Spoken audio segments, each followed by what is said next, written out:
अगर समाचाરમાં વાત કરીએ તો મહેસાણાના ખેરાલુમાં દબાણો દૂર હટાવવાની કામગીરી છે તે હાથ ધરવામાં આવી છે। તો હાટડિયા વિસ્તારમાં દબાણો દૂર કરવામાં આવ્યા છે।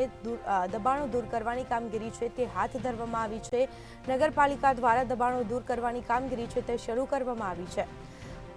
તો અનધિકૃત દબાણો ઉપર બુલડોઝર ફેરવાયું છે।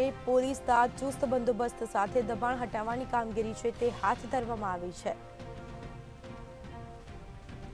તો મહેસાણાના ખેરાલુમાં દબાણો દૂર કરવાની કામગીરી છે તે હાથ ધરવામાં આવી છે। હાટડિયા વિસ્તારમાં દબાણો દૂર કરવામાં આવ્યા છે। સાથે જ નગરપાલિકા દ્વારા દબાણો દૂર કરવાની કામગીરી છે તે શરૂ કરવામાં આવી છે।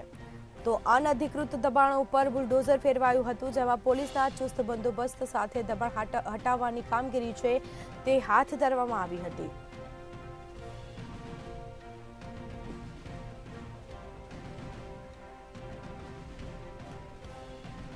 તો મહેસાણાના ખેરાલુમાં દબાણો દૂર કરવાની કામગીરી છે તે હાથ ધરવામાં આવી છે। નગરપાલિકા દ્વારા દબાણો દૂર કરવાની કામગીરી છે તે શરૂ કરવામાં આવી છે।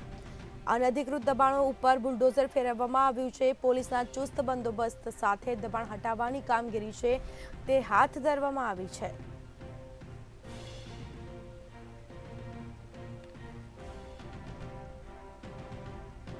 વધુ વિગતો સાથે સંવાદદાતા મુલજી ગોસ્વામી આપણી સાથે ફોન લાઈન પર જોડાઈ ગયા છે। જી, મહેસાણાના ખેરાલુમાં દબાણો દૂર કરવાની કામગીરી છે તે હાથ ધરવામાં આવી છે, શું છે સમગ્ર મામલો?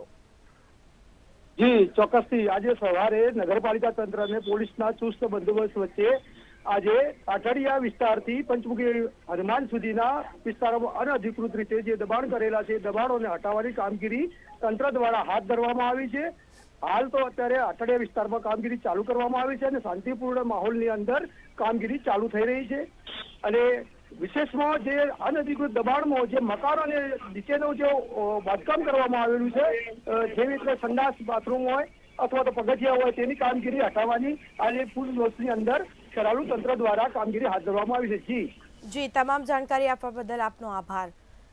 તો મહેસાણા ખેરાલુમાં દબાણો દૂર કરવાની કામગીરી છે તે હાથ ધરવામાં આવી છે। નગરપાલિકા દ્વારા દબાણો દૂર કરવાની કામગીરી શરૂ કરવામાં આવી છે। અનધિકૃત દબાણો પર બુલડોઝર ફેરવવામાં આવ્યું છે અને સાથે જ પોલીસ ચુસ્ત બંદોબસ્ત સાથે દબાણ હટાવવાની કામગીરી છે તે હાથ ધરવામાં આવી છે।